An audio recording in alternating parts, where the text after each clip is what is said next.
자, 고린도 교회에 다양한 문제들이 있었습니다. 그 가운데 이제 바울 사도가 이 여러 가지 잘못들을 또 지적하고 또 이제 권면하는 내용들이 쭉 나오고 있는데요.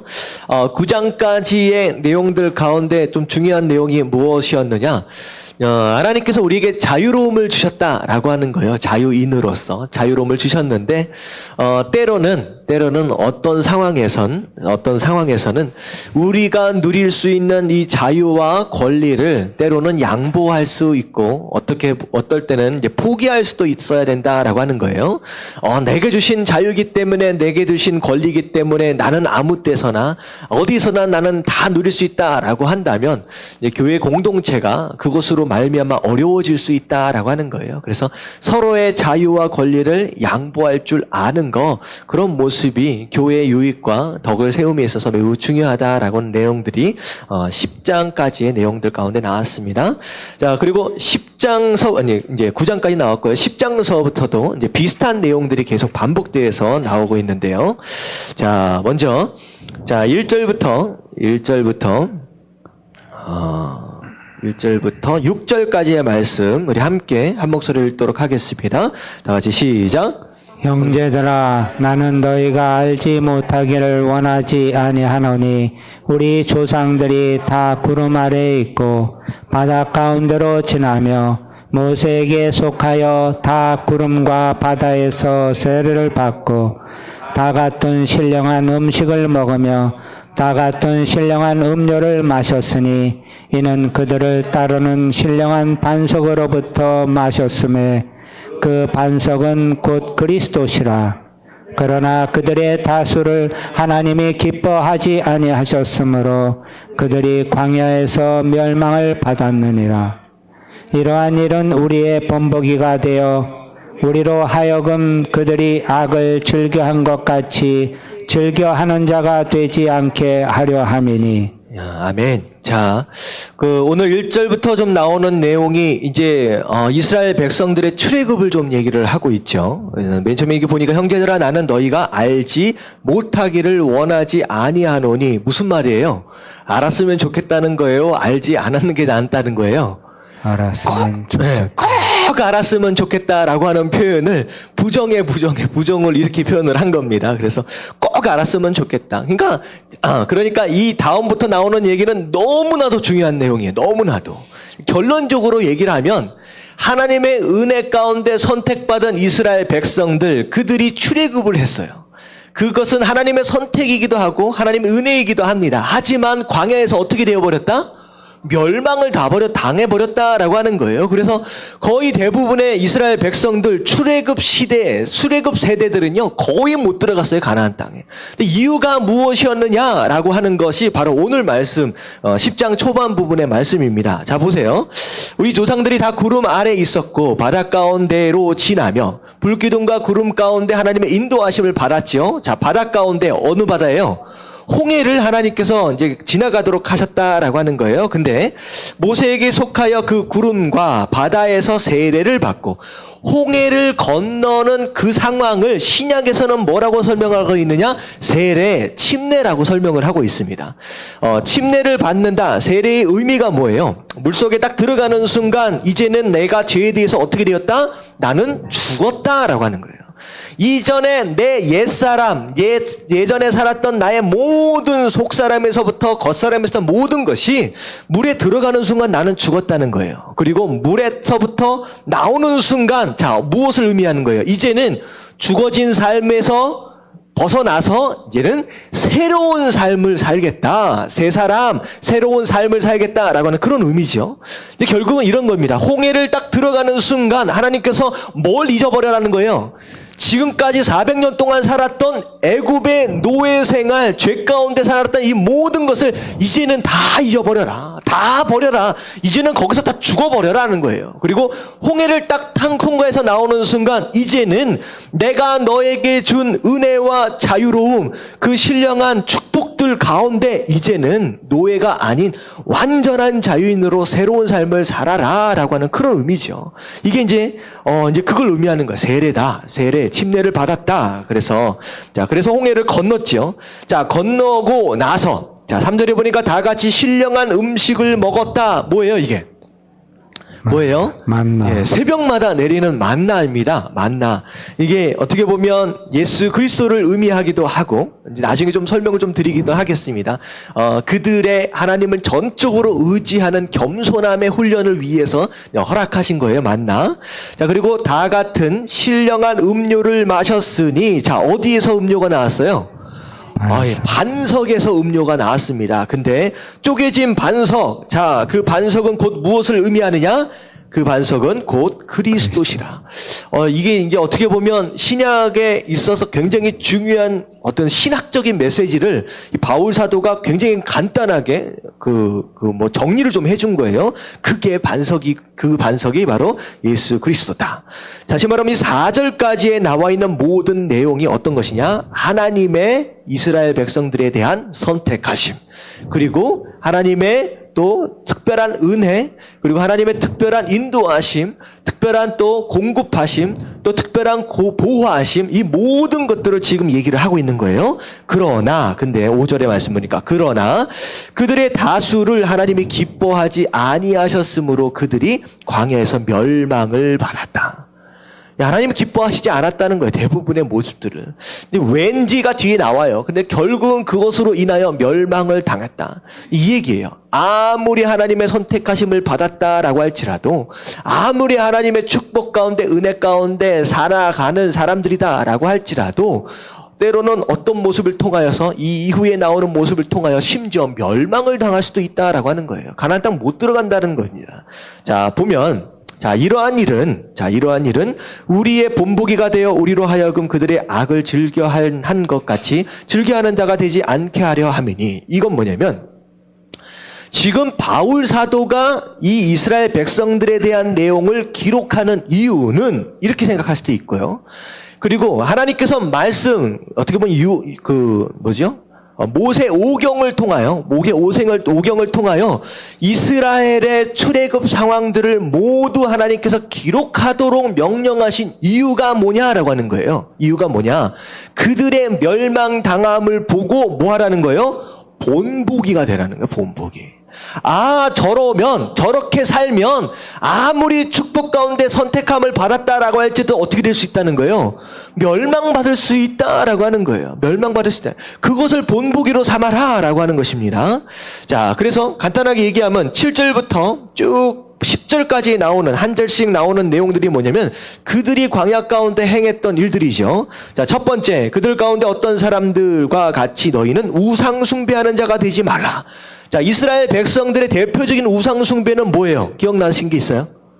금송아지. 네, 금송아지죠. 하나님이 가장 싫어하는 거, 우상 만들어서 섬기는 그 모습들, 하나님 가장 싫어하는 모습이라는 거. 우상 숭배하는 거 하나님 너무 싫어한다. 이게 사실 고린도 교회 안에서도 분명히 있었던 내용들이에요. 자, 두 번째, 자, 8절 보면 그들 중에 어떤 사람이 음행하다가 하루에 23,000명이 죽었나니. 자, 음행했다. 그 광야를 건너가는 상황 가운데서 이방 여자들과 함께 더불어 음행했던 이제 상황들이 있었죠. 그것으로 말미암아 23,000명이나 죽었다라고 하는 거. 이건 도덕적이고 어떤 좀 성적인 타락을 의미하는 것이죠. 이게 두 번째 원인이었습니다. 자, 9절에 보면 그들 가운데 어떤 사람들이 주를 시험하다가 뱀에게 멸망을 당했다.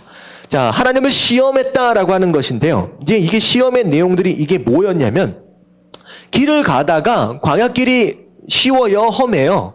험하잖아요. 어려운 상황 가운데서 아이고 힘들어 죽겠습니다. 심지어는 아니 물도 제대로 없고 왜 이런 길로 자꾸 하나님의 인도에 가시느냐라고 하는 불평들이 생겨났어요. 근데 오늘 이 9절 말씀에서의 시험, 이 불뱀의 불뱀 이 심판이 있었을 때는 어떤 얘기까지 나왔느냐? 이제는 만나도 질렸다. 매일매일 그들의 유일한 뭐라 그러면 이제 공급책이었잖아요. 이제 먹을 음식이었습니다. 근데 이게 만나가 지겹다는 거예요. 더 이상 만나 물려서 못 먹겠다. 딴 거 먹여달라. 이런 불평과 불만들이 나왔다라고 하는 겁니다. 이게 사실 어떤 내용이냐? 여러분들 만나는 예수 그리스도를 의미하지만 어떻게 보면 영적인 양식이라고 말할 수 있어요. 말씀입니다. 만나가 말씀입니다. 근데 매일매일 똑같은 말씀을 듣다 보니까 이스라엘 백성들에게 있어서 이 만나와 같은 말씀이, 이 말씀과 같은 만나가 뭘처럼 들려졌느냐? 잔소리처럼 들려지는 거예요. 왜 똑같은 얘기만 하는 거예요? 왜 똑같은? 이제 지루하다. 이제 저런 얘기 듣고 싶지 않다라고 하는 거죠. 여러분들, 이게요, 오늘날 굉장히 어려운 얘기입니다. 여러분들 맨날 똑같은 말씀만 들으면 지겨울까요? 괜찮을까요? 여러분들 이게 지겨워질 수 있다라고 하는 거예요. 그래서 요즘에 많은 이제 목사님들이 지겨워지지 않을 만하게 적당히 요리를 하는 것에 많은 에너지를 투자를 합니다. 근데요, 이게 사실 우리가 TV에서 나오긴 나오지만 음식물 안에 잡다한 여러 가지를 첨부하면 어떤 상황이 벌어지느냐? 오히려 음식 그대로의 맛과 그대로의 영양소를 어떻게 해버릴 수 있어요? 오히려 파괴시킬 수 있다라고 하는 거예요. 그러니까 이게 오늘날 말씀을 듣는 것에 있어서의 딜레마예요. 재밌고 신기하고 여러 가지 다양한 말씀들을 들을 수 있는데, 여러 가지 잡다한 어떻게 보면 세상의 이론들과 세상의 다른 이상한 예들이 자꾸만 들어가게 되면 원래 본질적인 말씀의 핵심, 그것을 통해 얻어야 할 가장 중요한 것을 잃어버릴 수 있다라고 하는 거예요. 근데 이스라엘 백성들이 꼭 그런 꼴이 이제 된 겁니다. 이제 지겹다는 거예요. 지겹다. 그러니까 다른 것 좀 없냐라고 하는 것이죠. 여러분들, 하나님께서 주신 말씀, 조금 지겹다, 조금 방법되어진다, 여러분들 그렇게 생각되어진다라고 할지라도 가장 중요한 거, 우리는 말씀을 통하여 에너지를 받는 사람이에요. 여러분은 한국 사람은 무슨 힘으로 산다 그래요? 밥심으로 산다 그러죠. 여러분, 밥심이 굉장히 중요한 겁니다. 마찬가지로 우리 신앙생활의 성도의 힘은요, 말씀 그 자체로부터 얻어지는 그 밥심으로 살 수 있어야 된다라고 하는 거, 여러분들 거기에 좀 집중하실 수 있는 저와 여러분들 되시길 주님의 이름으로 축원합니다. 아멘. 계속 똑같은 거 먹다 보니까 이젠 지겹다는 거야. 딴 거 없냐? 이제 거기에 대한 것이 이제 하나님에 대한 시험입니다. 이거 싫다는 거예요. 자, 그리고 네 번째가 무엇이냐? 그들 가운데 어떤 사람들이 뭐 했어요? 하나님을 향하여? 원망하다가, 위에 있는 것처럼 만나, 지겹다, 고기 달라, 뭐 했어요? 또 물 달라, 뭐 해달라, 하여튼간 감사는커녕, 어떻게 보면 광야 시절, 광야의 기간들 가운데 이스라엘 백성들이 함께 모여서 하나님을 감사하며 찬양했다라고 하는 구절은 딱 한 구절밖에 없어요. 전체 43년 동안의 광야 생활 가운데 하나님을 향하여 찬양하고 감사했던 딱 구절은요, 그 전체 가운데 딱 한 구절밖에 없어요. 거의 대부분이 뭘로 가득 차 있느냐? 원망과 불평과 불만으로 가득 차요. 언제인지 아세요? 홍해 건너고 나서 이번 주 말씀에서 거의 한 장의 그 공간을 차지해서 찬양하고 경배하고 감사하는 대목이 나오고, 그 이후에는요 거의 감사하지 않습니다. 전쟁에 이겨도요 딱 몇 구절 뿐이에요. 당연한지 알아요. 자기가 이긴 것이 당연한지 알고 그냥 지나갑니다. 그러니까 이스라엘 백성들이 광야에서 멸망당하는 이유가 무엇이냐? 감사가 사라져버리고 계속 불평불만하다가 결국 사라졌다는 거예요. 자, 네 가지 이유가 있어요. 첫 번째가 뭐예요? 첫 번째, 우상숭배. 두 번째는 음행. 세 번째가 시험했고, 네 번째가 원망했습니다. 여러분들, 이 네 가지가 가지고 있는 그 공통점이 있습니다. 이 네 가지에 가지고 있는 특징들 가운데 공통점이 있어요. 뭐냐면요, 이 네 가지 전부 다가 하나님과 우리 사이를 갈라놓는 딱 그 죄예요. 보세요. 우상숭배. 하나님과 우리 사이에 뭐가 들어와 버린 거예요? 뭐가 들어왔어요? 무상이 들어온 거예요. 음행 뭐예요? 도덕적인 타락, 거룩함이 사라지는 것으로 인하여 하나님과 우리 사이에 담이 생겨버리는 거예요. 하나님을 시험했다. 이 얘기는 하나님을 의심했다라고 하는 것입니다. 의심이 딱 생겼다. 의심의 반대말이 뭐냐? 신앙이에요. 믿음이에요. 믿음으로 나아가는 것이 아니라 하나님을 의심했다라고 하는 순간 하나님과 우리 사이가 딱 거리가 딱 멀어지는 거예요. 그리고 감사는요, 여러분 감사와 찬양은 하나님과 우리와의 관계가 가장 가까워졌을 때 초절정인 상태에서 나타나는 가장 중요한 핵심입니다. 근데 이 원망은 딱 그 사이를 딱 갈라놓는 가장 큰 죄예요. 결국은 하나님과 이스라엘 백성들 가운데 끊임없이 갈라놓는 이런 네 가지 죄로 인하여서 비록 선택되어지고 축복을 받은 민족이었지만 결국은 멸망하는 길을 갈 수밖에 없었다라고 하는 거예요. 그래서 11절 말씀 뭐라고 말하고 있느냐? 다 같이 한번 읽어볼게요. 다 같이 시작. 그들에게 일어난 이런 일은 본보기가 되고 또한 말세를 만난 우리를 깨우치기 위하여 기록되었느니라. 자, 하나님께서 이런 내용들을 전부 다 기록한 이유가 뭐냐면 이것을 통하여 교회가 배워라는 거예요. 배워라는 거예요. 여러분, 지혜로운 사람하고 미련한 사람의 특징이 무엇이냐? 지혜로운 사람은요, 남의 실수를 통하여 배울 줄 아는 사람입니다. 아, 저렇게 하면 망하는구나. 아, 저렇게 하면 큰일 나는구나. 아, 저렇게 하면 은혜를 받고 저렇게 하면 축복을 받는구나 라고 하는 걸 남의 경험을 통하여 깨닫는 자예요. 근데 미련한 사람은 어떤 사람이냐? 직접 자기가 맡고 있는데도 모르는 사람이에요. 직접 자기가 맡고 있는데도 정신을 못 차리는 사람. 여러분, 어떤 사람이 되기 원하십니까?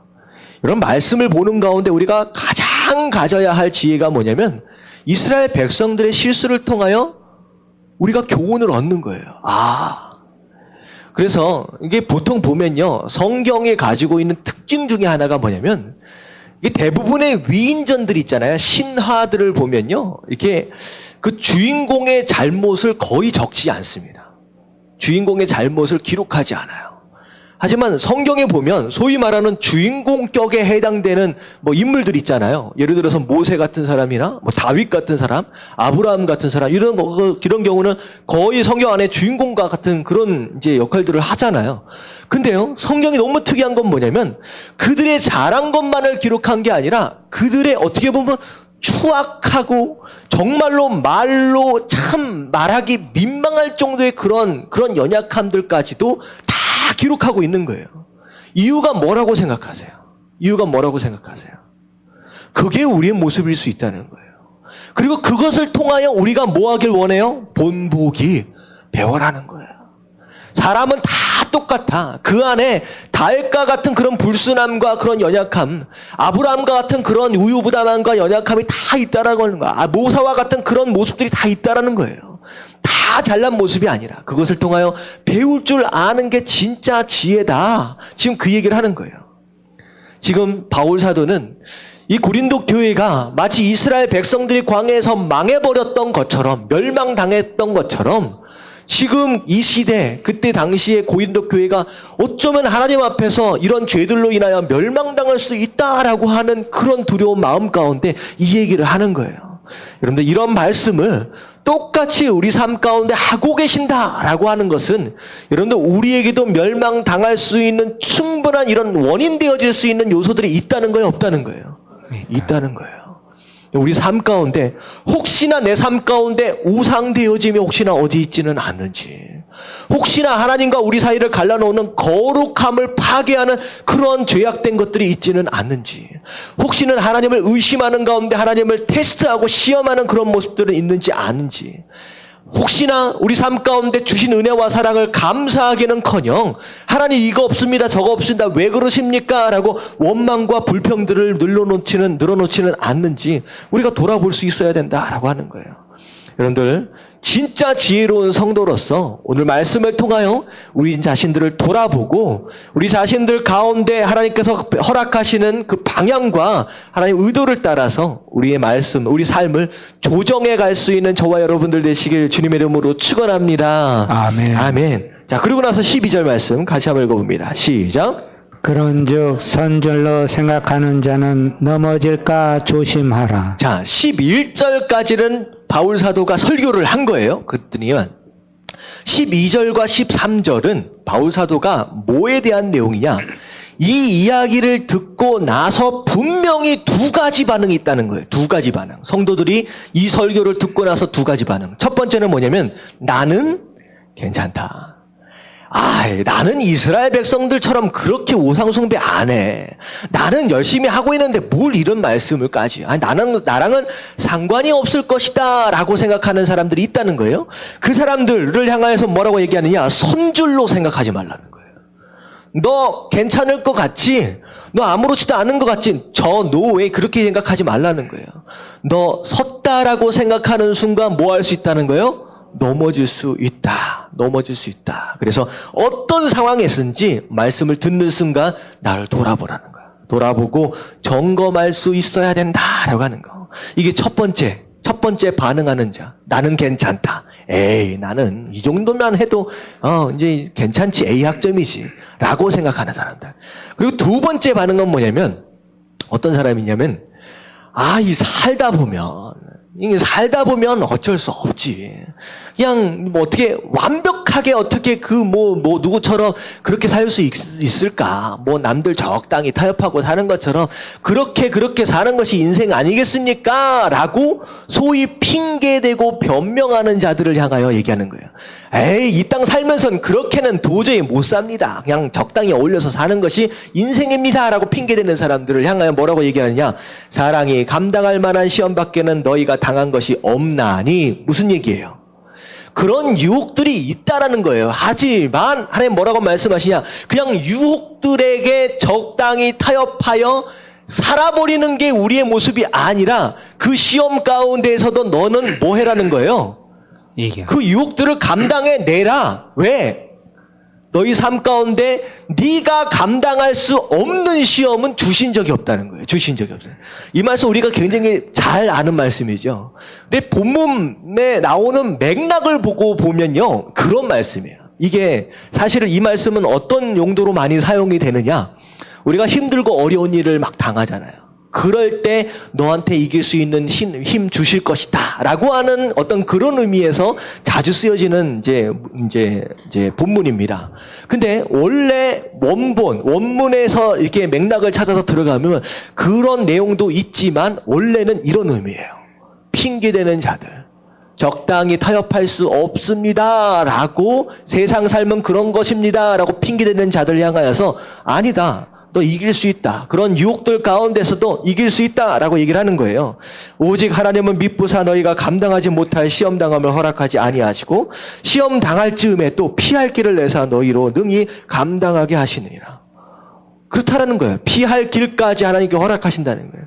저는요, 이 말씀을 그때 당시에는 저는 이제 깊게 이 말씀에 대해서 생각을 하지 않고 이제 그 상황을 이제 지나가긴 했는데 이제 한번 말씀드린 적이 있어요. 제가 군대를 들어갔는데 제가 전투경찰을 들어갔잖아요. 근데 전투경찰 생활을 하면서 파견 근무를 나와서 이제 파출소, 이제 소위 말 요즘엔 뭐라 그래요? 그게 지구대라고 말이 바뀌었어요. 근데 거기에서 제가 이제 의경들 이제 한 7, 8명씩 모여가지고 거기서 살면서 이제 군대 생활을 하는데 이제 군대를 가면 이제 교회 다니는 사람들이 경험하게 되는 첫 번째 시험이자 유혹, 뭐에 대한 시험과 유혹이 있느냐?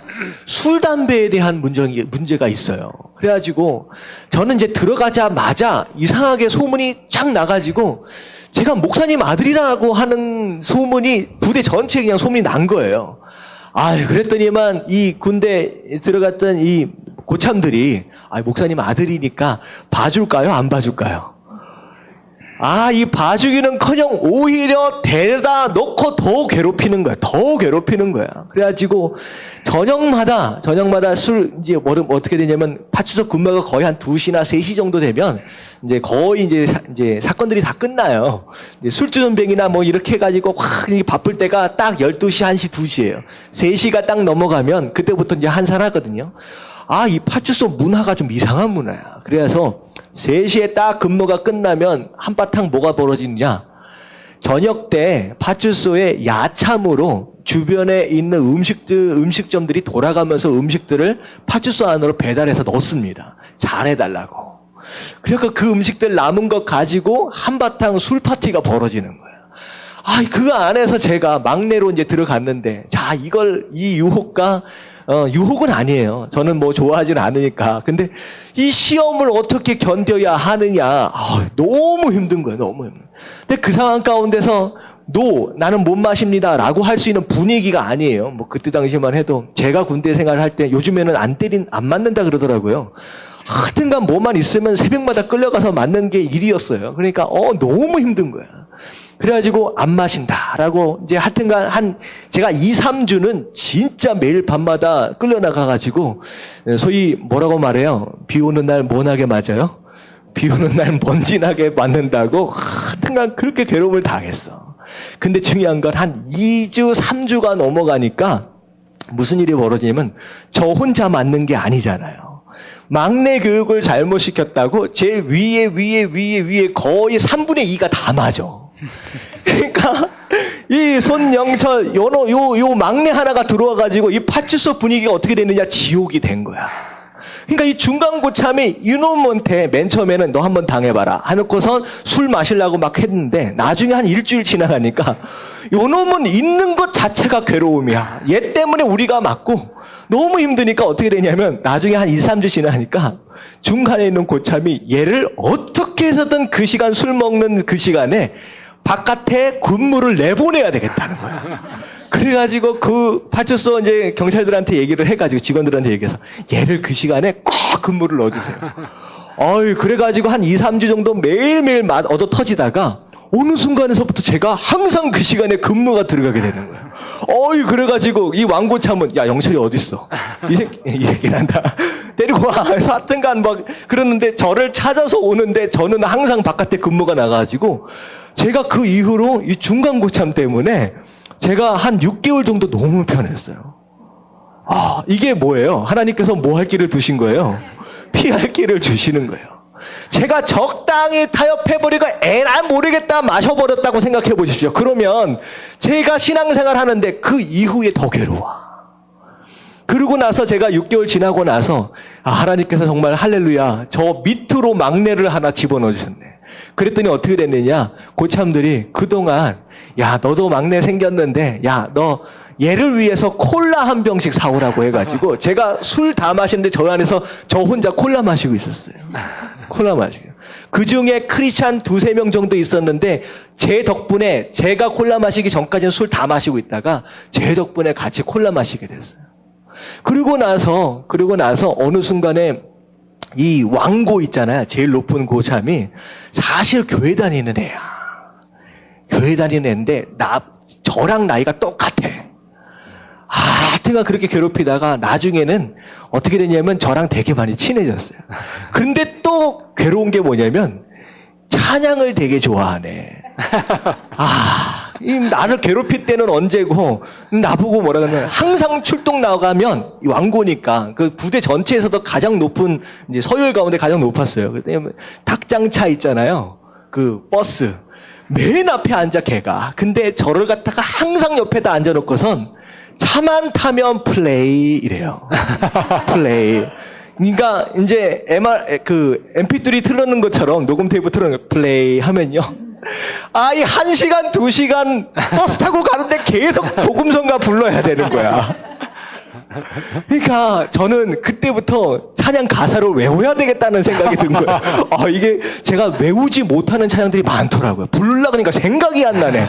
똑같은 것만 계속 부를 수 없잖아요. 그랬더니 어떻게 되냐면 이 앞에 주변에 있는 사람들은 원하든 원치 안 하든 어쨌든 출동을 나가면 누구의 찬양 소리를 들어야 돼요. 제 찬양 소리를 들어야 되는 거예요. 저는 이 말씀을 제가 읽으면서 그 생각이 나는 거예요. 여러분들 타협하지 마십시오. 만약에 제가 타협을 해버렸으면 나중에 제가요 야 네가 목사 아들이었잖아 라고 더 민망해지는 상황이 도래합니다. 제가 그런 모습 때문에 저희 중대장이 권사였어요. 이게 이제 감리교는 장로가 아니라 권사라고 부르잖아요. 술 아주 잘 마셔요. 그런데 나중에 저한테 고백하는 게 뭐냐면 저만 보면 부끄럽대. 저만 보면 부끄럽대. 여러분 이런 게 신앙인의 삶이에요. 초반에는요 굉장히 어렵습니다. 맞았다니까요. 제가 군대에 가서 엄청 맞았다니까요. 제가요 군대 초반에 굉장히 건강했습니다. 혈액순환이 얼마나 잘 됐냐면 어디를 맞냐면 발바닥을 맞아요. 다른 데를 맞으면 멍이 드니까 매일 저녁마다 새벽에 발바닥을 그렇게 맞으니까 여러분 발바닥 맞으면 뭐가 순환이 잘 되느냐? 혈액순환이 잘 돼. 그래가지고 발바닥을 막 맞으면 한 2-3시간 정도 지나면요. 얼굴에서 이마에서 땀이 납니다. 혈액순환이 잘 돼가지고. 제가 가장 건강했을 때가 그때가 아니었겠느냐 싶어지시고요. 근데 여러분들 이런 거예요. 이 말씀 듣고서 2가지 반응 얘기잖아요. 말씀을 듣고 나는 괜찮아. 그리고 어떤 사람은 야 적당히 어울려 사는 거다라고 얘기하는 자들. 여러분은 그런 모습으로 사는 게 아니라 신앙인은요. 그럼에도 불구하고 타협하지 않고 끝까지 감당해야 할 그 일, 그리고 있어야 할 그 자리를 지키는 모습, 나중에 그것이 부끄럽지 않을 수 있다라고 하는 거. 여러분들 교회 안에서든 그리고 교회 밖에서든 어디서든 이런 마음으로 사실 수 있는 저와 여러분들 되시길 주님의 이름으로 축원합니다. 아멘. 아멘. 자, 그리고 좀 넘어가도록 하겠습니다. 그리고 14절부터 15절까지 말씀 같이 한번 읽어볼게요. 다 같이 시작. 그런즉 내 사랑하는 자들아 우상 숭배하는 일을 피하라. 나는 지혜 있는 자들에게 말함과 같이 하노니 너희는 내가 이르는 말을 스스로 판단하라. 네, 그 가운데서 바울 사도가 딱 지목한 게 뭐냐면 가장 큰 죄가 우상 숭배다. 그러니까 우상 숭배 제발 하지 말라. 여러분들 우상 숭배가 뭐라 그랬어요? 하나님보다 더 사랑하는 거, 하나님보다 더 중요하게 생각하는 거, 하나님보다 더 의지하는 거. 이 3가지가 우상 숭배입니다. 이게 이제 뭐 절간에 가서 그거 비나이다 한다고 우상숭배가 아니라 그런 게 우리 삶 가운데 있으면 우상숭배가 된다는 거예요. 그래서 나는 지혜 있는 자들에게 말함과 같이, 이 얘기는 뭐냐? 지혜로운 사람은 남의 경험을 통하여 배울 줄 아는 사람이잖아요. 그래서 이 얘기예요. 내가 잘 설명을 했는데 네가 지혜 있는 자라고 한다면 들을 수 있다라는 거예요. 그래서 들을 수 있으니까 지혜 있는 사람이니까 잘 듣고 너희 삶을 잘 판단해봐라, 점검해봐라. 지금 그 얘기입니다. 자, 그리고 나서 지금 16절부터 22절까지에 나오는 내용은 실제로 고린도 교인들이 행했던 우상숭배에 대한 내용이에요. 우상숭배에 대한 내용. 자, 그랬는데 이제 실제로 우상 숭배하는 그 장소에 가서 제물을 드리고 그 제물을 또 먹고 거기서 또 즐기고 그런 일들이 있었다라고 하는 거예요. 근데 이제 16절부터는 이제 그렇게 하면 안 된다라고 하는 말과 동시에 뭘 얘기하고 있느냐? 우리가 16절 말씀 한번 읽어볼게요. 다 같이 시작.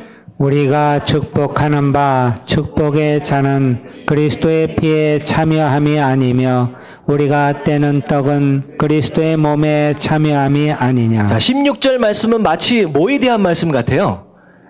이게 피에 참여하고 몸에 참여한다라고 하는 것은 이게 성찬에 대한 내용입니다. 이 성찬. 이 성찬에 대한 내용은 제가 좀 뒤에 가서 더 말씀을 좀 더 드리도록 할게요. 근데 이게 뭐냐면 마치 피에 참여하고 몸에 참여한다라고 하는 것은 성찬을 통하여 예수 그리스도와 내가 어떻게 되는 것이냐? 하나가 된다라고 하는 거예요. 하나가 된다는 거예요. 근데 이렇게 이제 성찬을 통하여 하나가 된다라고 한다면 우상, 다시 말해 이거 귀신이라고 얘기도 나오는데 귀신에게 제물을 드리고 그 제물을 드린 그런 것들을 함께 나누고 있다라고 한다면 뭐하고 하나가 된다는 거예요? 귀신과 하나가 된다라고 하는 거예요. 그러니까 절대 그런 장소를 가서 그거 하지 말라는 거예요. 그리고 심지어는 뭐라고 얘기를 하느냐? 심지어 그 고린도 교인들이 나는 지금 뭐 우상숭배한다라고 하지만 난 여기에 있으면서 나는 하나님을 예배하는 것이다 라고 변명하는 사람도 있다는 거예요. 우상숭배하는 성전에 가서 하면서 근데 그거 아니라는 거예요. 어떤 형식과 그런 모습들까지도 하나님께서 원하시는 형식과 하나님의 방식대로 해야지 거기 가서 하나님 생각하고 하나님 바라본다고 해서 그거 하나님께 예배드리는 거 아니다. 그건 귀신이다 라고 얘기를 하는 거예요. 근데 16절 말씀에서 가장 좀 중요하게 우리가 짚고 넘어가야 할 단어가 무엇이냐? 참여라고 하는 단어예요. 참여라고 하는 단어. 우리가 그리스도의 피에 참여한다. 그리고 그리스도의 몸에 참여한다라고 하는 거예요. 우리 신앙은요, 참여의 신앙입니다. 참여의 신앙이에요. 이게요, 어느 순간 이게 사회가 점점 변해 가면서 참여의 신앙이 아니라 구경꾼, 때로는 어떻게 보면 방관자의 신앙이 되어버렸다라고 하는 거예요. 그래서 옛날에는 자, 내가 야구를 좋아한다, 축구를 좋아한다라고 하면 자, 뭐를 좋아한다는 거예요? 내가 야구를 하는 걸 좋아하는 것이고 축구를 하는 걸 좋아하는 것이다라는 뜻이었어요. 근데 오늘날에는 어떻게 돼 있어요? 내가 야구를 좋아한다, 축구를 좋아한다라고 한다면 야구와 축구를 하는 게 아니라 뭐 하는 걸? 구경하는 걸, 관람하는 걸 좋아한다라는 거예요. 그래서 요즘에는요, 신앙도 마찬가지. 어떻게 보면 이 세상 살아가는 모든 어떤 문화적인 형태와 신앙까지도 참여의 신앙으로 나아가는 게 아니라 방관자, 관람자의 입장에 서 있다라는 거예요. 그래서 예배를 드릴 때 참여하지 않습니다. 뭐 해요? 예배를 관람합니다. 관람해요. 예배를 관람하게 되면 그때부터 예배의 생명이 없어지는 거예요. 그때부터 다른 생각이 나고 다른 일들이 일어난다라고 하는 것이죠. 근데 진짜 신앙은 하나님 뭐라고 말씀하시냐? 몸과 피에 참여해라. 예배에 참여해라. 그렇지 않으면 그 어디에서도 생명을 구경하는 것을 얻는 게 아니다라고 하는 것이죠. 그래서 참 이 말씀을 보면서 제가 그 생각을 해봤어요. 혹시 목요일 날 저녁마다 하는 건데 우리는 이제 저녁 때마다 보니까 천기누설이라고 하는 그 프로그램 혹시 아세요? 천기누설이라고 하는 프로그램. 이게 이제 건강 프로그램이에요. 건강 프로그램. 이 건강 프로그램인데 여기 안에선 누가 암이었고 누가 뭐 뇌 뭐가였고 고혈압이었고 무슨 병들이 있었는데 못 고치는 병들이에요. 근데 어떤 것을 어떻게 발효해서 먹었더니 술 담가 먹었더니 즙을 내서 먹었더니 몸이 이렇게 좋아졌다. 이런 내용들이 나오는 이제 프로그램이에요. 근데 저희는 이제 제가 그런 얘기를 그거 볼 때마다 우리 오성교사님, 김성교사님 그거 볼 때마다 항상 뭐라 그러냐면 아니 이걸 한 달째 보고 있고 두 달째 보고 있는데 그 안에서 얘기했던 발효하면 좋다라고 하는 그 어떤 것들로 하나도 안 만들어 먹는 거야. 그러면 이걸 왜 보냐? 여러분 천기누설이라고 하는 좋은 프로그램 아무리 많이 본다라고 할지라도 건강해져요, 안 건강해져요? 절대 안 건강해져요. 프로그램 본다고 건강해지지 않아요. 어떻게 해야 건강해져요? 그 중에 한 프로그램을 봤다라고 할지라도 그것을 만들어 먹어야 건강해지지. 자, 그게 바로 참여하는 자와 관람하는 자의 차이예요. 예배를 관람하는 자는 절대 살아날 수 없습니다. 만들어 먹어야 돼요, 만들어. 그게 참여의 신앙이다라고 하는 거예요. 그래서 여러분들 예배는요, 찬양할 때도 마찬가지입니다. 구경하지 마십시오. 우리는 참여하는 거예요. 참여해야 그 안에서 발생되어지는 에너지가 내 에너지가 되고 그 에너지가 나를 살리는 거예요. 여러분들 그렇게 신앙생활하는 것이 맞는 것인 줄로 믿습니다. 아멘. 언제쯤 뭐 하나 만들지는 잘 모르겠습니다. 물론 다음 주에도 또 만들어 또 이제 TV를 볼 텐데 어쨌든 하나라도 만들어서 나왔으면 좋겠어.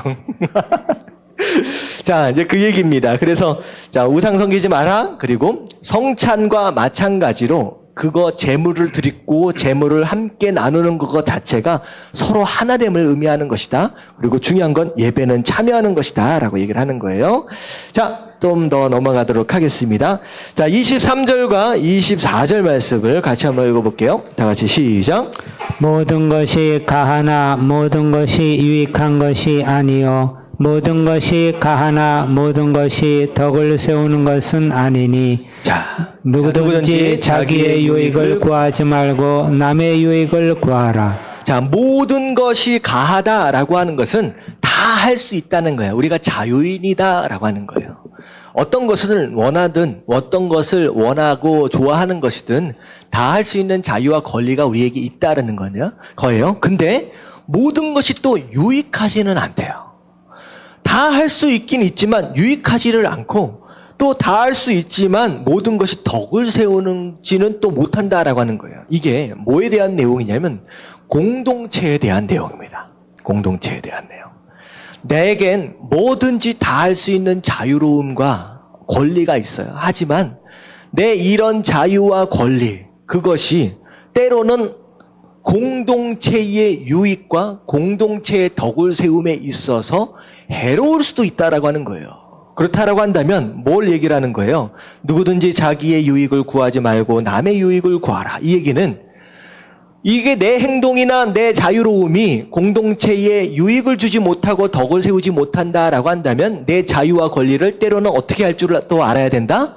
양보하거나 포기할 줄도 알아야 된다라고 하는 거예요. 중요한 건 내가 우선이에요? 공동체가 우선이에요? 공동체가 우선이라는 거예요. 특별히 이런 얘기를 하는 이유가 뭐냐면 쭉 말씀을 보면 이런 얘기가 나와요. 이제 재물에 바쳐진 어떤 이제 우상에 바쳐진 재물들 먹어도 상관없다. 그거 아무것도 아니기 때문에 먹어도 상관이 없는데 그것을 만약에 다른 사람들이 먹는 걸 우리가 볼 때 우리가 먹는 걸 다른 사람이 볼 때에 그걸 가지고 판단하거나 시험에 들 수 있다라고 한다면 굳이 먹어야 된다, 먹으면 안 된다. 먹으면 안 된다라고 하는 거예요. 자, 이게 우상에 바쳐진 재물 아무것도 아니다라고 하는 건 대표적인 좀 예가 제가 무슨 예가 있냐면 그 어떤 선교사님이 남미에 선교를 하러 가셨어요. 근데 선교를 하러 갔는데 이게 주변에 있는 이제 미신 믿는 사람들이잖아요. 다 미신 믿는 사람들이 이 선교사님들을 너무 싫어하는 거야. 근데 이 선교사님이 이제 와서 사시는데 저주를 받으라고 뭘 어떻게 했냐면 집 문 앞에다가 소금을 뿌리고 그리고 매일 밤마다 닭 모가지 있잖아요. 닭 모가지를 끊어가지고 닭의 피를 뿌리고 모가지가 없는 닭을 갖다가 놓고 가더래요. 그러니까 그 사람들이 이 선교사님을 저주하는 거예요. 그러니까 사람들이 생각할 때 이 분명히 저주를 계속하니까 이 선교사님은 곧 어떻게 될 거라는 거예요.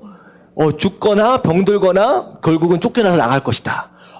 근데 이 선교사님이 아프기는커녕 점점 더 혈색이 좋아지는 거예요. 알고 보니까 무슨 일이 벌어졌어요? 갖다 주는 닭을 할렐루야 감사하게 선교사님이 돈이 어디 있겠습니까? 그러니까 아침마다 치킨이 앞에 있으니까 그걸로 백숙을 해서 먹고 오늘은 또 뭐 해서 먹고 혈색이 너무 좋아지네요. 근데 나중에 어떻게 됐느냐? 그것을 보고 우리가 믿는 신보다 얘가 믿는 신이 훨씬 더 세다. 그래서 결국은 그 동네가 복음화가 됐대요. 그 얘기는 이 이야기를 하는 이유가 뭐였냐? 귀신은 아무것도 아니라는 거예요. 하나님 앞에서 우상은 아무것도 아니에요. 우리가 그것 때문에 흔들리거나 두려워할 필요가 있어요, 없어요? 없다라고 하는 거예요. 잡아 먹으세요. 상관없어요. 우리는 그런 영적인 존재라고 하는 거예요. 근데 중요한 건 뭐냐면 거기에서 닭을 잡아먹는 건 그 상황 가운데서 유익을 주는 행동이었어요. 하지만 어떤 상황에서는 제물로 바쳐진 그것을 먹는 것 자체가 공동체, 어떻게 보면 믿음이 약한 자들에게 있어서 이 시험거리가 될 수도 있다는 거예요. 자, 그럴 때는 먹으면 돼요, 안 돼요? 안 된다는 거예요. 바울은 심지어 뭐라고까지 얘기를 하느냐? 내가 만약에 고기를 먹는 것으로 인하여 누가 시험 당할 수 있다라고 한다면 난 평생 고기 먹겠다, 안 먹겠다? 난 안 먹을 수 있다는 거예요. 결국은 공동체의 유익, 다시 말하면 공동체 유익을 위해선 내가 누리는 그런 자유로움과 권리를 때로는 양보하고 포기할 수 있어야 된다. 근데 중요한 건 뭐냐면 공동체의 유익 가운데 가장 기준이 되는 점은 강한 자예요, 약한 자예요? 약한 자예요. 영적인 교회 공동체는 그 어떤 상황에서도 누가 기준이 돼야 돼요? 약한 자가 기준이 돼야 돼요. 약한 자가. 여러분 이런 겁니다. 하나님의 마음은 항상 어디에 가 계세요? 교회 안에. 약한 자에 가 계세요. 그래서 구약도 그렇고 신약도 그렇고 항상 예수님께서도 말씀하시기를 항상 뭐에게 관심이 있었느냐? 고아와 과부에. 연약한 자에게 관심이 있었어요. 이게 어떤 모습과 같냐면 여러분 10손가락 깨물어서 안 아픈 손가락 없다라고 얘기를 하지만 자식들에 대한 내용이잖아요. 그런데 특별히 아픈 손가락이 있어요. 관심이 가는 손가락이에요. 그 손가락은 어떤 손가락이냐? 강한 손가락이 아니라 약한 손가락이에요. 약한 손가락. 어떤 어머니가 이게 아들과 딸을 한 12명 정도를 두셨대요. 근데 마지막 유언을 남기시고 돌아가시기 전에 유언을 남기시는데 어떤 유언을 남기시냐. 12명의 자녀들 가운데 잘 나가고 잘된 자식들 많잖아요. 근데 마지막 유언 남길 때는 누구에 대해서 유언을 남기고 돌아가셨느냐. 그 가운데 어떤 목사님 얘기예요. 그 가운데 삼촌 가운데 이 장애를 가지고 있는 삼촌이 있었대요. 돌아가시기 딱 직전에 누구에 대해서만 얘기하고 돌아가셨느냐? 그 장애를 가지고 있는 그 삼촌에 대해서만 얘기하고 돌아가셨대요. 그러니까 부모의 마음이 아무리 자식들이 많지만 제일 관심이 가는 사람은 연약한 사람이라는 거예요. 어쩌면 우리 교회 안에서 제일 하나님이 관심 있어 하시는 분은 누구일 수 있느냐? 연약한 사람일 수 있다는 거예요. 그래서 교회는요, 무조건 누구를 배려해야 되느냐? 연약한, 믿음이 약하고 연약한 사람들을 배려해야 된다라고 하는 거예요. 이게 어떻게 보면 우리가 교회가 무슨 사회운동을 해서 무슨 고아와 가부를 꼭 돌봐야 된다 이런 얘기가 아닙니다. 하나님의 마음이 거기에 있기 때문에. 마찬가지 저도 그래요. 제가 육신이 다 멀쩡한 것 같지만 어느 상황 가운데서 딱 신경이 쓰여진 부분은 제 몸 가운데 강한 부분이 아니라 약한 부분이에요. 그런데 하나님도 그렇다라고 하는 거예요. 고린도 교회 안에, 너희 교회 안에서 강한 자 중심적으로 움직이는 그냥 세상이에요, 세상. 돈 있는 사람들, 힘 있는 사람을 중심적으로 교회가 움직여가고 있다. 이거는요, 이미 세속화된 겁니다. 하지만 교회는요, 연약한 자들을 중심으로 그들을 하나님께로 끌어가는 것이에요. 그래서 뭐라고 얘기를 하느냐. 그런 믿음 연약한 사람들, 그런 사람들을 바라볼 때 많은 사람들이 유익을 구하여 그들로 구원받게 하라. 그러니까 네가 자유를 누리는 것보다 훨씬 더 중요한 건 뭐냐면 연약한 사람들이 하나님 앞에로 돌아오는 것, 그게 더 훨씬 더 중요하다라고 말씀을 하시는 거예요. 그래서 자, 오늘 이게 그런 가운데 자, 32절만 한번 읽어볼게요. 32절 다 같이 시작. 유대인에게나 헬라인에게나 하나님의 교회에나 거치는 자가 되지 말고. 자, 거치는 자. 내게 주어진 자유, 나는 아무거나 할 수 있다라고 무작정 그렇게 행동하는 사람 되지 말고 공동체 유익과 공동체의 덕을 세우기 위해서, 그리고 또 중요한 말씀이 31절에 있어요. 그런즉 너희가 먹든지 마시든지 무엇을 하든지 다 무엇을 위하라? 하나님의 영광. 하나님께 영광을 돌리기 위하여, 그리고 영혼을 구원하기 위해서 때로는 양보하거나 때로는 포기할 수도 있어야 한다라고 하는 것입니다. 자, 그리고 자 11장으로 좀 넘어와서 좀 보도록 하겠습니다. 자, 1절부터 3절까지의 말씀. 1절부터 잠깐만요. 1절 말씀만 같이 한번 읽어볼게요. 다 같이 시작. 내가 그리스도를 본받는 자가 된 것 같이 너희는 나를 본받는 자가 되라. 자, 본받는 자. 자, 바울 사도가 뭐라고 얘기하고 있느냐? 나는 누굴 본받기 위해 열심히 있어요? 그리스도. 예수님. 그런 것처럼 너희도 나를 본받을 수 있으면 본받을 수 있으면 좋겠다라는 얘기예요. 근데 사실 이런 얘기를 한다라고 하는 것은 바울 사도가 완전해서는 아닙니다. 완전해서는 아니고 어떻게 보면 예수 그리스도를 닮아가기 위해 본받기 위해 몸부림치는 어떤 그런 모습들 가운데 너희도 그런 열심과 열정이 좀 있었으면 좋겠다라고 하는 권면의 이야기죠. 근데 중요한 것은 본받는다라고 하는 이게 굉장히 중요한 겁니다. 이게 사실 누군가의 장점이 있다라고 한다면 그게 내 원수다라고 한다라고 할지라도 본받을 수 있는 것이 지혜예요. 근데 한국 사람은요, 그렇지가 않아요. 너무 좋은 점이 있는데 내가 너무 싫어하는 사람이 그거 하고 있으면 싫어하는 그 감정 때문에 해요, 안 해요? 얘 때문에 안 해. 이 얘기가 어떤 내용이냐? 예수를 믿어야 할 것 같은데 근데 내가 너무 싫어하는 사람이 예수를 믿어. 그래, 너 때문이라도 나는 뭐 하겠다? 안 믿겠다. 그 얘기는 뭐예요? 너 때문이라도 나는 지옥이라도 간다는 거예요. 지옥이라도. 이게 한국 사람 심보가 이게 참 대단한 심보입니다. 근데 이게 이제 적이라고 할지라도 내 원수다라고 할지라도 장점은 본받을 줄 아는 게 지혜예요. 이걸 너무나도 잘한 나라가 로마라고 하는 나라입니다. 로마. 이 로마라고 하는 나라가 제국이 이제 세워지면서 어떻게 했느냐? 다른 나라에 있어서 좋은 것이 있으면 무조건 받아들여서 무엇 화 만들었느냐? 로마화 만들어 버렸어요. 그러니까 마치 그러고 나서 한 몇십 년이 지나니까 이게 누구 것처럼 보여요. 로마 것처럼 보이는 거예요. 그걸 로마가 너무 잘했어. 그래서 로마라고 하는 나라가 이 유럽 지대를 다 다스리면서 굉장히 크게 빠른 속도로 확장할 수 있었던, 그리고 강력할 수 있었던 비결이 무엇이냐, 이거예요, 이거. 무엇이든 좋은 점이 있으면 막 수입해서 들여가지고 그걸 자기 거화 만들었어요. 오늘날로 보면 그걸 잘한 나라가 어느 나라예요? 사실은 그 전에 어느 나라였느냐? 일본이라고 하는 나라입니다. 일본 카피를 엄청 잘했어요. 근데 카피를 해내면서 그걸 창조적으로 바꿔서 자기화 만들어요. 그래서 90년대까지만 해도요, 일본이라는 나라가 한국이 도저히 못 쫓아간다라고 할 정도로 굉장히 발전한 이유가 바로 그겁니다. 지금은 누가 잘했느냐? 사실은 일본 이후에 한국이 조금 잘하다가 지금 누가 잘해요? 이 중국. 이 중국은 법도 없어. 무조건 다 카피해. 근데 그 안에서 새로운 것을 만들어낸다는 거예요. 이 중국이 어느 정도까지 발전할지 여러분들 이건 대단한 겁니다.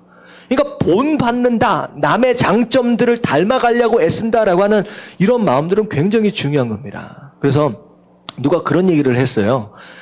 소나무가 심어 놓으면 소나무는 원래 잘 안 자란대요. 제대로 이렇게 자라게 하려면 한 6년 이상 걸려야 피기가 웬만큼 큰다라고 합니다. 근데 이 소나무를 빨리 자라게 하는 비결이 있대요. 근데 제가 실제로 소나무를 심어보진 않아서 모르겠는데 제가 이제 들은 겁니다. 근데 어떻게 하면 되느냐? 소나무보다 월등하게 빨리 자라는 나무를 옆에다 심으래요. 그러면 오히려 영양분을 소나무가 자라게 되는 영양분을 뺏어먹음으로 말미암아 덜 자랄 것 같은데 그렇지 않대요. 옆에 빨리 자라는 나무를 보고 소나무가 경쟁한대요. 제가 실제로 그런지는 잘 모르겠어요. 제가 들은 얘기입니다. 경쟁한대요. 그러니까 식물도요, 옆엔 누가 자라고 있느냐를 보고 뭐 하는 거예요? 본받아가는 거예요. 같이 막 빨리 자라는데, 그래서 6년 동안 걸려야 될 키가요, 옆에 빨리 자라는 식물을 심어 놓으면요, 그 식물과 거의 비슷하게 3, 4년 안에 그 키가 된다고 합니다. 이게 얼마나 중요하느냐? 우리 옆에 누가 있느냐가 중요해. 그리고 그 사람에 대해서 내가 어떤 자세, 어떻게 해서 내가 본받고 심지어 경쟁하리라라고 하는 그런 자세가 매우 중요하다라고 하는 거예요. 옆에 기도도 안 하고 예배도 시원치 않고 말씀도 잘 안 보는 그런 사람하고 항상 같이 있으면 어떻게 돼요? 나도 비슷비슷해져요. 여러분 진짜 빨리빨리 자라고 해 가려면 누가 옆에 있어야 돼요? 믿음 좋은 사람을 친구 삼으십시오. 헌신된 사람은 친구 삼으세요. 그러면요, 어느 순간 서로 영향을 미치고 서로 막 닮아가고 서로 경쟁되어지고 그렇게 될 수 있다라고 하는 거예요. 이 바울이 사실은 어떻게 보면 그런 얘기를 하는 것 같아요. 자기가 완벽해서 나를 본받아라 이게 아니라 나를 한번 이겨봤으면 좋겠는 거예요. 나를 이겨봐라. 나를 본받는 가운데 나랑 한번 경쟁해서 나보다 좀 더 뛰어난 사람이 되어 바라는 거예요. 여러분들 우리는요 선한 경쟁자들이에요. 여러분들 다 본받고 좋은 점이라고 한다면 본받고 경쟁해가지고 빨리빨리 자라가시게 되길 주님의 이름으로 축원합니다. 아멘. 저는 이 얘기를 듣고 이거 빨리 자라가야 되는구나 그런 생각을 했어요. 자, 그런 가운데 자 이제 3절부터 딱 나오는 내용은 뭐냐면 이제 교회 안에서의 복장 문제예요. 복장 문제. 이게 그때 당시에는요 문화가 무엇이었느냐? 여자는요 이제 예배나 공공 장소에서 그냥 머리를 있는 게 아니라 그냥 머리 위에 뭘 써야 되는 그런 문화가 있었어요. 그게 뭐냐면 이제 영적인 질서거든요. 근데 그때 당시에 문화적인 특성도 있습니다. 근데 여기서 이제 3절에 뭐라고 얘기하느냐? 그러나 나는 너희가 알기를 원하나니 각 남자의 머리는 그리스도요, 여자의 머리는 남자요, 그리스도의 머리는 하나님이시라. 이 얘기는 뭐냐면 하나님, 그리스도, 남자, 여자. 이게 이제 창조의 질서입니다. 그래서 이 창조의 질서를 따라 움직이는 것이 맞다라고 지금 얘기를 하는데 이제 이것을 이제 여자들이 좀 들으면 좀 섭섭해할 수 있어요. 왜 내가 남자 밑에 있느냐? 여러분들 남자보다 여자가 못해서 그런 게 아니에요. 그냥 뭐라고 생각하시면 되냐면 하나님께서 주신 영적인 질서 안에 역할의 차이라고 생각하시면 되겠습니다. 역할의 차이. 그게 왜 그러냐? 분명히 질서를 그렇게 상화처럼 말씀을 하시고 나서 11절에 뭐라고 쓰셨는지 한번 보세요. 11절, 12절 다 같이 한번 읽어볼게요. 시작. 그러나 주 안에는 남자 없이 여자만 있지 않고 여자 없이 남자만 있지 아니하니라. 이는 여자가 남자에게서 난 것 같이 남자도 여자로 말미암아 났음이라. 그리고 모든 것은 하나님에게서 났느니라. 네, 남자든 여자든 혼자 존재할 수 있어요, 없어요? 없다라는 거예요. 그리고 사실 남자가 어떻게 보면 남자로부터 여자가 생겼지만 사실 우리는 모든 남자든 여자든 누구로부터 나요? 여자로부터 난다는 거예요. 그 얘기는 남자가 중요해요, 여자가 중요해요? 다 중요하다는 거예요. 어느 하나 중요하다는 내용이 더 중요하다는 내용이 아니라는 거예요. 그렇기 때문에 다 똑같다. 하지만 질서를 두신 이유는 그 안에 있어져야 할, 감당해야 할 역할의 차이다라고 하는 그런 얘기입니다. 그래서 이 얘기도 사실 머리에 쓰느냐 안 쓰느냐, 이 얘기는 뭐냐면 여러분들 이렇게 생각하시면 돼요. 옛날에 한 70년대였던 것 같아요. 우리나라 1호 미니스커트 누구예요? 윤복희. 윤복희 씨가 처음 미니스커트를 딱 입고 나타났을 때, 공항에서 비행기에 딱 내리는 그 사진을 제가 봤어요. 근데 그랬을 때, 그렇게 또 짧지도 않아요. 근데 그걸 맨 처음에 한국 사람이 봤을 때, 한국 사람들은 충격이었습니다. 네, 거의 대부분이 뭐라고 생각했어요? 보기 좋다라고 얘기하기보다는, 이게 미친 거 아니냐. 그런 내용이었어요. 그러니까, 그게 문화예요. 그때 70년대의 문화는 미니스커트가 너무 야한 거야. 그래서 받아들이기 쉽지 않았던 것이죠. 받아들이기 쉽지 않았어요. 근데 교회를 다닌다라고 하는 경우, 세상 사람들은 뭘 기대하느냐? 좀 더 뭐 하기를 기대해요? 성숙하고 좀 더 차분하고 어떻게 보면 준수한 그런 외모를 기대를 한다라고 하는 거죠. 왜? 교회를 다니니까. 근데 그때 당시 70년대에 교회를 다니는 사람이 그때 당시에 충격이라고 얘기할 수 있는 미니스커트를 입고서 교회를 막 들락날락 했다라고 한다면 믿지 않는 사람들이 볼 때에 어떻게 바라보겠느냐는 거예요. 교회가 좋은 이미지가 생겨요? 나쁜 이미지가 생겨요? 나쁜 이미지가 생길 수밖에 없지요. 일반 사람들도 그렇게 입으면 너무 야하고 너무 이상하다, 뭐 창녀냐, 뭐 이런 얘기도 막 했잖아요. 그런 거랑 똑같은 거예요. 그러니까 물론 문화가 변하고 나면 문제가 없어요. 변하기 전에는 문제가 생긴다. 이때 당시에 여자는 무조건 머리다 썼어요. 근데 교회 안에 점점 교회 안에뿐만 아니라 전체적으로 갑작스럽게 문화의 변화가 일어나면서 여자들이 뭘 벗어던지기 시작했느냐? 머리에 쓰던 걸 벗어던지기 시작했느냐. 근데 이제 막 변화가 시작되는 상황 가운데 세상 사람들도 여자가 그걸 벗으면 되냐 안 되느냐 논란의 여지가 많은데 교회 안에 그걸 벗어던진 여자들이 들어왔다라고 생각해 보세요. 그러면 어떻게 되느냐? 세상 사람들이 볼 때는 예의가 없는 자들이 교회 안에 득실득실 하고 있구나. 결국은 누구의 영광에 가려요? 하나님의 영광에. 좀 이해가 가시죠? 그 상황이 된 거예요. 그러니까 아직은 아니라는 거예요, 바울 사도가. 그래서 그런 질서를 따라서 그 연약한 자들을 위해서 물론 벗거나 쓰거나 상관이 없지만 그런 상황 가운데 너희의 자유로움과 권리를 양보해라. 그걸 지킬 줄 아는 것이 훨씬 더 공동체의 유익을 위해서 중요한 것이다 라고 얘기를 하는 거예요. 자, 이해 가셨죠? 자, 16절까지는 이제 복장에 대한 문제였어요. 그리고 이제 15일 날 17절부터 나오는 내용은 참 재밌는 내용인데 이게 이제 성찬에 대한 내용이 나와요. 자, 여기 보면 어디까지 읽었냐면 17절부터 19절까지 말씀 한번 읽어보도록 하겠습니다. 다 같이 시작. 내가 명하는 이 일에 너희를 칭찬하지 아니하나니 이는 너희의 모임이 유익이 못되고 도리어 해로움이라. 먼저 너희가 교회에 모일 때 너희 중에 분쟁이 있다함을 듣고 어느 정도 믿거니와 너희 중에 파당이 있어야 너희 중에 옳다 인정함을 받은 자들이 나타나게 되리라. 네, 교회에 분쟁이 생겼다는 거예요. 모일 때마다 자꾸 시끄러워졌다라고 하는 거예요. 근데 파당이 생겼다라고 얘기를 합니다. 근데 이 파당은 어떤 파당이냐? 저 고린도전서 앞쪽에서의 파당은 어떤 파당이었느냐? 나는 바울이 좋다. 나는 베드로가 좋다. 어떤 영적 리더십을 향한 파당이었어요. 근데 여기에서의 파당은 어떤 파당이냐? 교회 안에 부자들이 있었습니다. 그리고 노동자 계층, 노예 계층의 연약한 사람들, 가난한 사람들이 있었어요.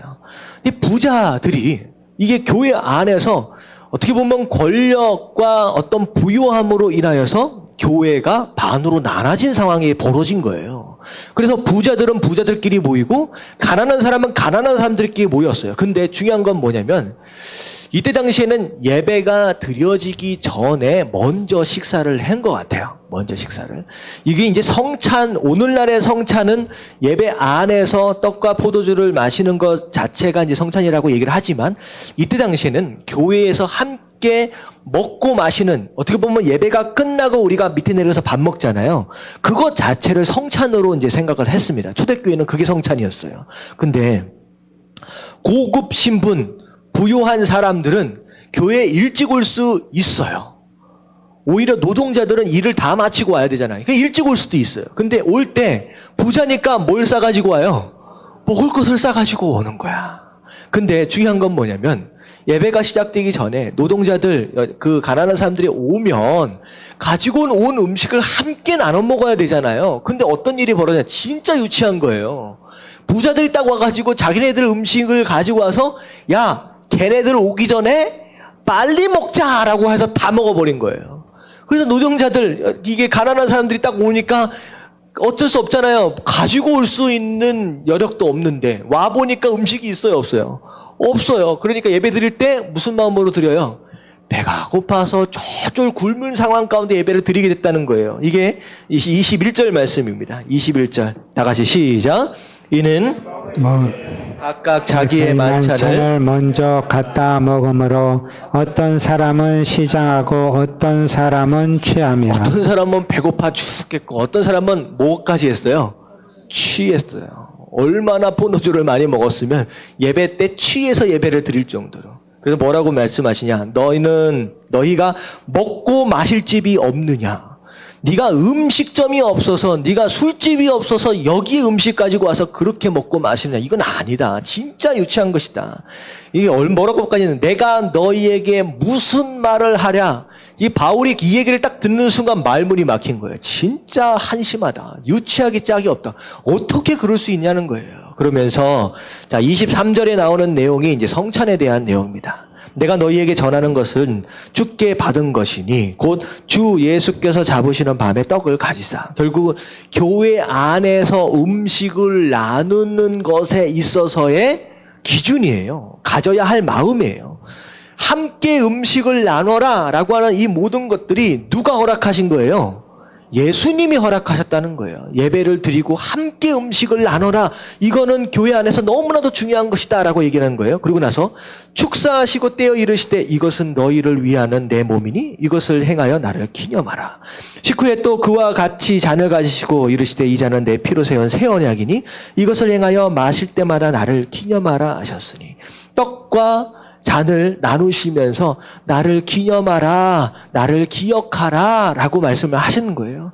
그리고 맨 앞에 말씀드렸다시피 결국은 이 성찬을 통하여 예수님과 우리가 뭐가 되는 거예요? 하나 되어짐.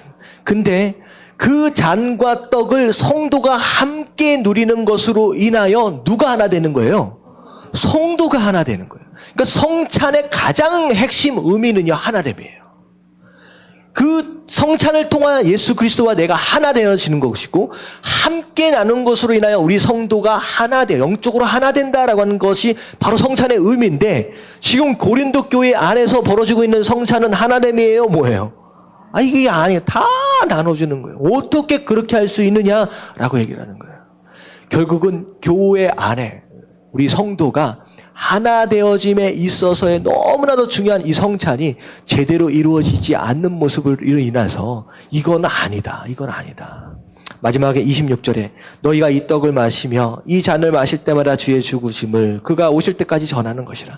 결국 하나됨으로 인하여서 우리의 삶으로 인하여서 누가 증거가 되는 거예요?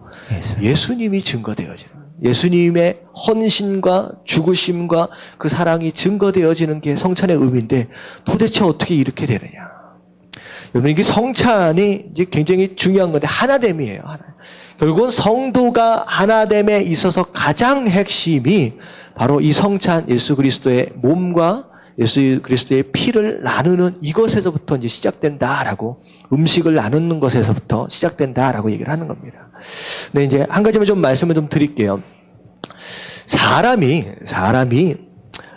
성도도 마찬가지고 하나 된다라고 하는 게 쉽습니까? 어렵습니까? 이게 부부끼리도 서로 너 아니면 못 산다라고 해가지고 결혼했잖아요. 다들 그렇게 결혼하셨죠. 그래도 그 남편하고 그 아내하고 하나 되는 게 쉬워요? 어려워요? 이게 진짜 어렵다라고 하는 거예요. 근데요, 사람은 어떻게 보면 성도도 마찬가지고 가정도 마찬가지고 교회도 마찬가지고 무조건 하나 되려 하면 그 안에 누구의 역사하심이 필요하느냐? 예수 그리스도의 역사하심이 필요해요. 그분의 이 피 흘리심이 굉장히 중요하다라고 하는 거예요. 왜냐하면요, 뭐라 그러면 축복받아라라고 했을 때 축복이 영어로 뭔지 아십니까?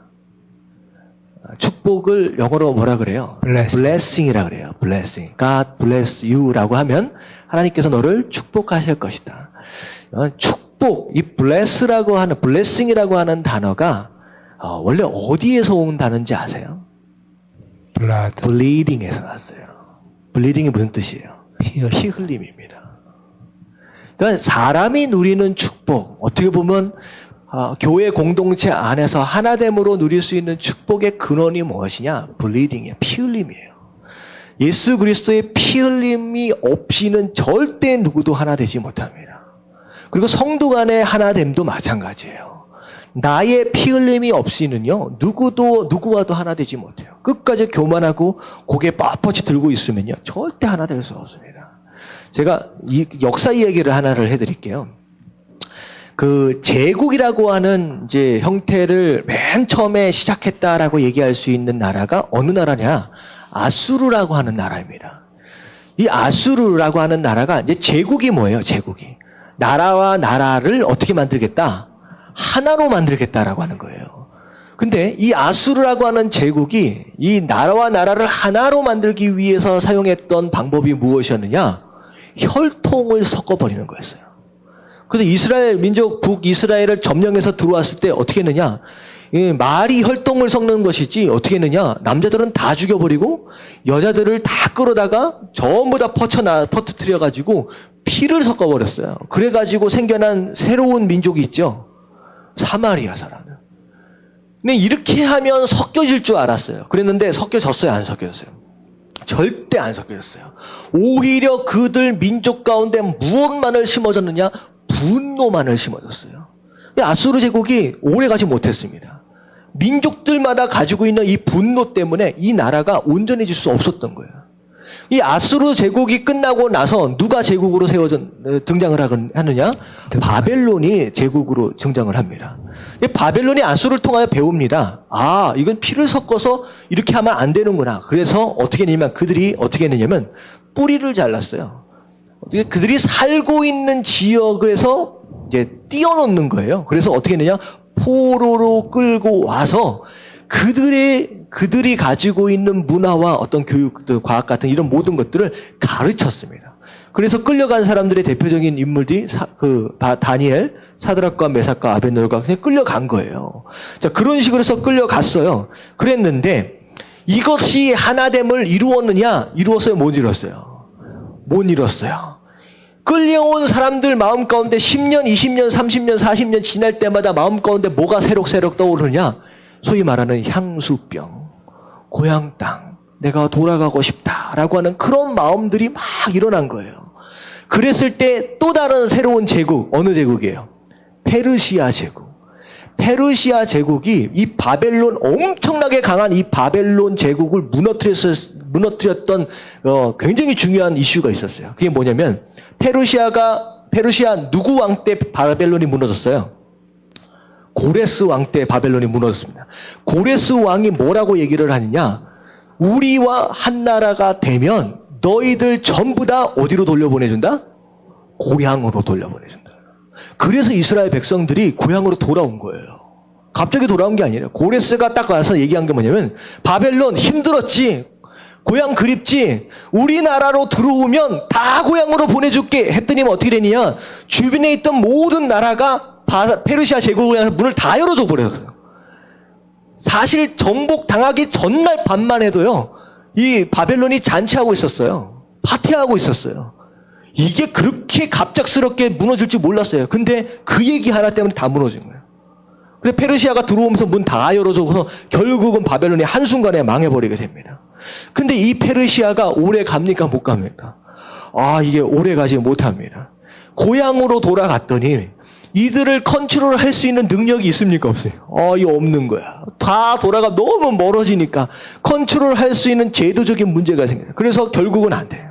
그리고 나서 새롭게 등장한 제국이 어느 제국이에요? 그리스 제국이에요. 오늘 역사 공부하는 거예요. 잘 기억해 놓으세요. 이게 성경 안에 다 들어있는 내용입니다. 그리스 제국이 생겨나면서 그리스 제국은 뭘 생각했느냐? 이 민족을 다 하나로 묶기 위해서는 어떻게 해야 된다? 문화가 중요하다는 거예요. 문화가. 이게 헬레니즘입니다. 들어와가지고 그 언어와 더불어서 모든 문화를 그리스 문화화 해버렸어요. 그래서 예수님 당시에 이스라엘 민족들이 쓰고 있던 그 언어가 헬라어였잖아요. 지금 헬라어로 신약이 써져 있어요. 그런 거 보면 문화화 시켰어요. 근데 이것이 성공했어야 못 성공했느냐? 이것도 못 성공했어. 그리스가 넓은 땅, 심지어 인도까지 차지를 했지만 이 안에 시스템이 구축되어지지 못함으로 인해서 전부 다 잃어버렸습니다. 원심, 구심점이었던 알렉산드라가 딱 죽고 나서 시스템화 되지 못해서 다 잃어버렸어요. 자, 그리스 제국이 무너지고 나서 어느 나라가 또? 이제 로마예요. 로마의 강력함이 어디서 있냐? 군사력과 더불어 뭐예요? 시스템이에요. 모든 걸 시스템화로 만들고, 그리고 로마는요, 어떤 좋은 것이든 다 받아들이고, 법이 중에 만민법이라고 모든 걸 법조화 만들어서 강력한 시스템으로 만들었어요. 자, 이 정도 됐으면 로마가 망하면 돼요, 안 돼요?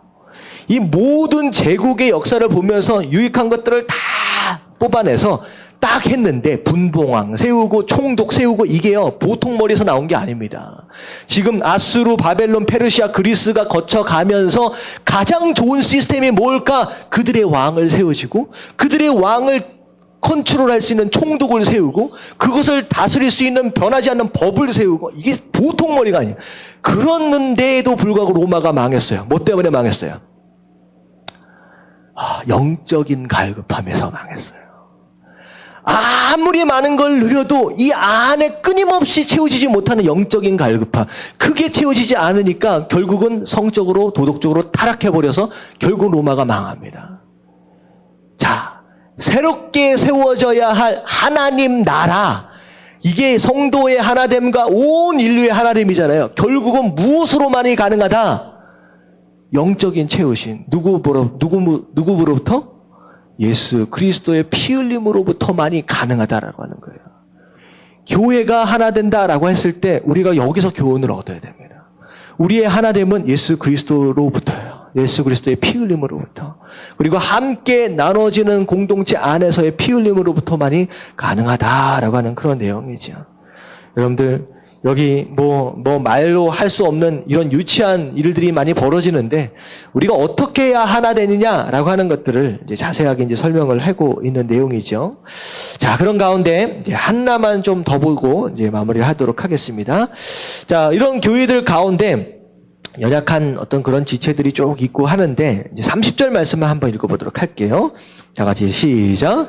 그러므로 너희 중에 약한 자와 병든 자가 많고 잠자는 자도 적지 아니하니 31절까지 시작. 우리가 우리를 살폈으면 판단을 받지 아니하려니와. 바울 사도가 고린도 교회를 보니까 세 종류의 성도가 있다. 자, 어떤 사람이에요? 약한 사람이 있다라고 하는 거예요.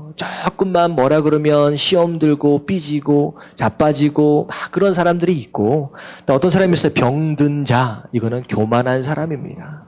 뭐라고 얘기라도 듣지를 않고 나는 이 정도면 괜찮아라고 생각하는 사람. 이거 병든 사람이에요. 그리고 잠자는 자. 뭐라고 말해도 저 꼼짝을 안 하는 사람, 움직이지도 않고 헌신하지 않는 바로 이런 사람들이 교회에 있구나. 자, 너희들 가운데 내가 누군지를 좀 봐라. 스스로 판단해 봐라. 그래서 내가 만약에 약한 자라고 한다면, 병든 자라고 한다면, 내가 잠들어 있는 자라고 한다면 깨어서 정신 차리고 정말 온전한 성도의 모습으로 돌아가야 되지 않겠느냐. 내가 이런 얘기를 지금 하고 있는 얘기, 어떻게 보면 32절이에요. 이런 이제 가슴 아픈 얘기를 하는 이유는 무엇이냐? 마지막 날 너희로 하여금 심판받지 않도록 하기 위해서 내가 미리 얘기해 주는 것이다. 들을 수 있으면 들어라 라고 하는 내용입니다. 자, 오늘 고린도전서 이게 상당히 이제 10장과 11절까지 많은 얘기들을 나누는데 좀 정리가 좀 되시죠? 아멘. 네. 자, 오늘 말씀 가지고 좀 같이 좀 기도하면서 이렇게 좀